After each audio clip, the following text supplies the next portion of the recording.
கலப்படம் எதுவும் இல்லாத 100% கடலை எண்ணெய். சமையல் டேஸ்டாவும் இருக்கும், ஹெல்தியாவும் இருக்கும். மிஸ்டர் கோல்ட் 100% கடலை எண்ணெய், எல்லாமே கரெக்ட். கலைஞர்கள் உட்காந்துருப்பாங்க. அன்றைக்கெல்லாம் மேடையில் சொல்கிறார், வெற்றிமாறனையும் அமீரை தவிர இங்கே எல்லாருமே குடிக்காரர்கள்.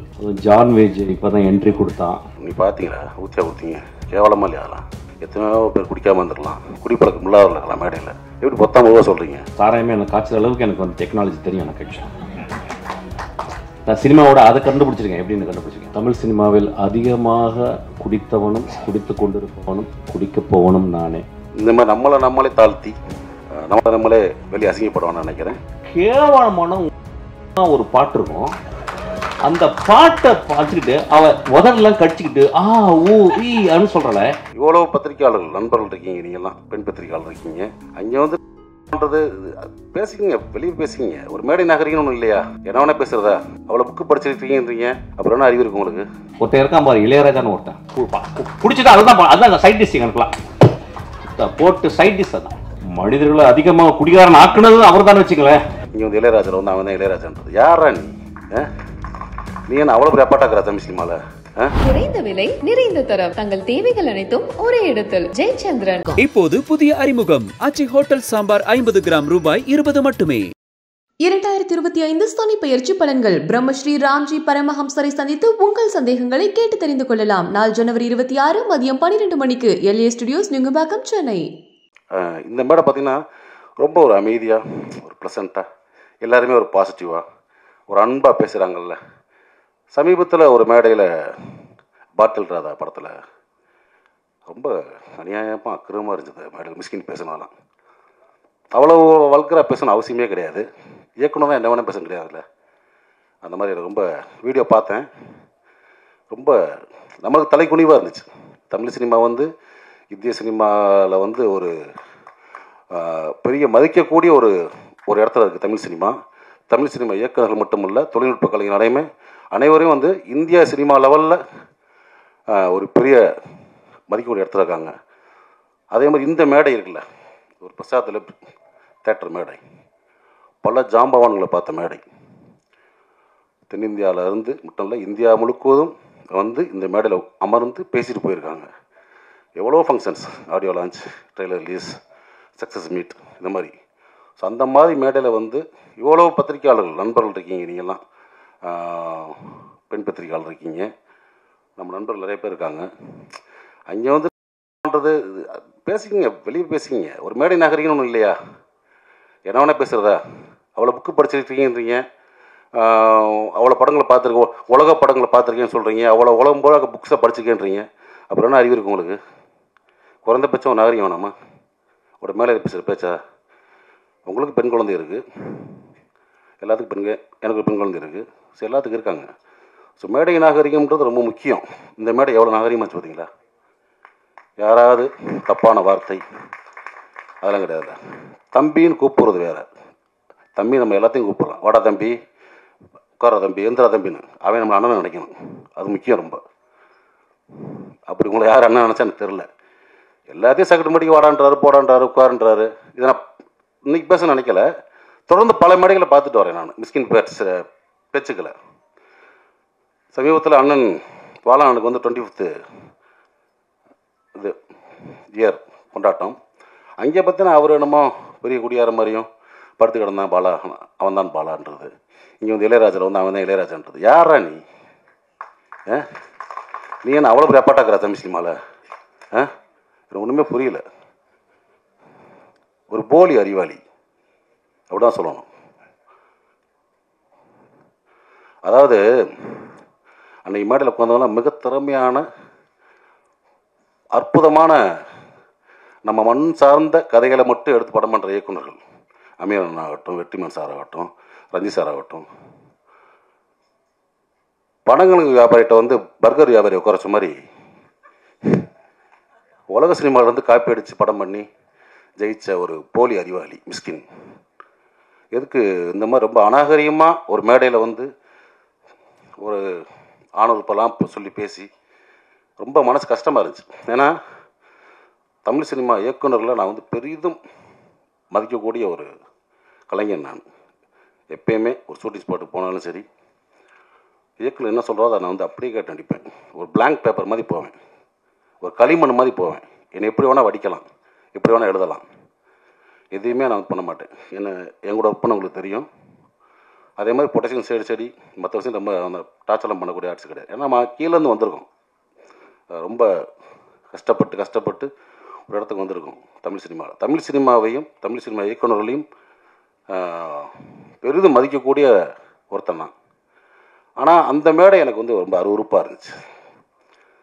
ஸோ மிஸ்கின் அவர்களே, நீங்கள் தம்பியாக இருக்கலாம், அண்ணன் இருக்கலாம், இல்லை என் ஒத்த வயதாக இருக்கலாம்,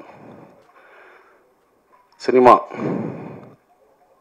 சொல்லுவாங்கள்ல, உங்கள் அம்மா எங்கள் அம்மா இல்லை சினிமாடான்னு, சினிமா இது. நீங்கள் வந்து ஒன்றும் ஒரு ட்ரெண்ட் செட் ஃபிலிம் பண்ணியெல்லாம் நீங்கள் வந்து ஜெயிக்கலை.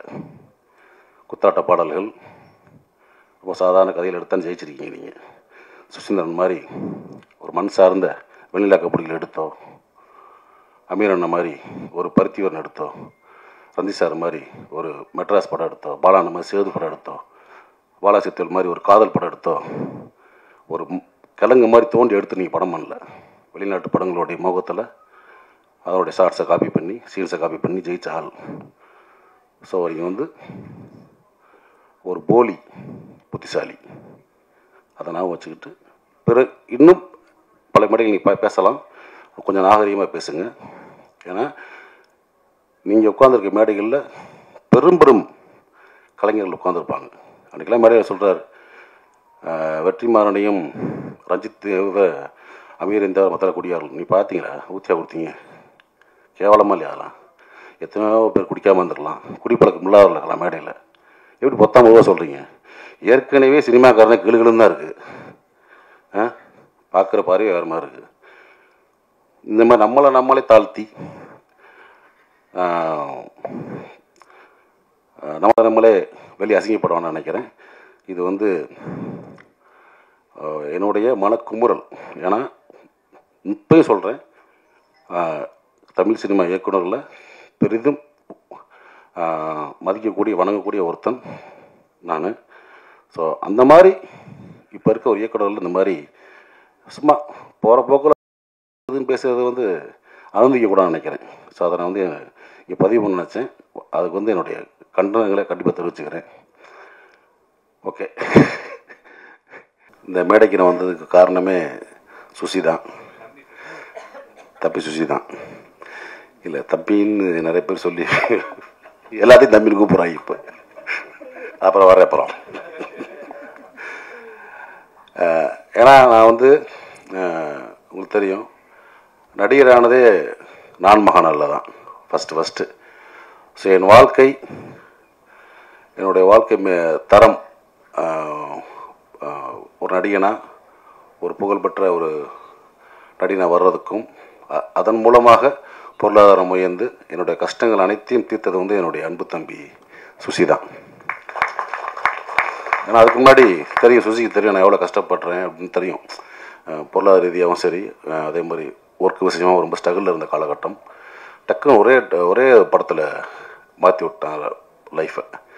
நான் மகனில் தொடர்ந்து வாய்ப்பு கொடுத்து, அதாவது நான் மகனோட கைவிட்டுறாமல் அழகசாமி குதிரை, ராஜபாட்டை தொடர்ந்து அண்ணனுக்கு அடுத்தடுத்து வாய்ப்பு கொடுக்கணும். ஏன்னா ஒரு நடிகனை வந்து ஒரு படத்தை அறிமுகப்படுத்திட்டு அப்படி கைவிட்டுட்டா அடுத்தடுத்து மற்றவங்க கூப்பிட்ற கஷ்டமாயிடும்.